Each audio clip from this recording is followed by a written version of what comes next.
গতকাল সুপ্রিম কোর্টের নির্দেশে এক ধাক্কায় চাকরি হারিয়েছিলেন 26,000 শিক্ষক এবং অশিক্ষক কর্মী।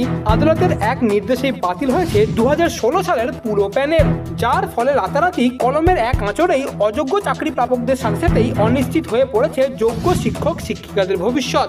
এরপরেই অভিজিৎ গঙ্গোপাধ্যায়কে এক হাত নেন মুখ্যমন্ত্রী মমতা বন্দ্যোপাধ্যায়, এমনকি তাকে গাঙ্গুলি না ডাঙ্গুলি এই ধরনের কথা বলেও অপমান করেন। এবং মুখ্যমন্ত্রীর এহেন মন্তব্যের পরেই সংবাদ মাধ্যমে মুখ খুলেছিলেন অভিজিৎ গাঙ্গুলিও। এই প্রসঙ্গে তিনি জানিয়েছেন, ওই ভদ্রমহিলা আসলে জোচ্চুরি করতে গিয়ে ধরা পড়ে গিয়েছেন, ব্যাপক জোচ্চুরি করেছিলেন, ধরা পড়ে গেছেন। সুপ্রিম কোর্টে বলেছে এখন ব্যাপক দুর্নীতি আছে। এরপরে মুখ্যমন্ত্রী পদত্যাগের দাবি করে তিনি বলেছেন, আমি তো মনে করি মুখ্যমন্ত্রীর পদ থেকে ওনার পদত্যাগ করা দরকার। আমাদের নেতা শুভেন্দু অধিকারীও তাই বলেছেন, মমতা তাড়াতাড়ি পদত্যাগ করলে ভালো, আর তা না হলে পশ্চিমবঙ্গের মানুষ তাকেই ছুঁড়ে ফেলে দেবে। এদের দুর্নীতির জন্য এত ছেলের সর্বনাশ হয়ে গেল, যারা সঠিকভাবে চাকরি পেয়েছিল তাদেরটাও গেল।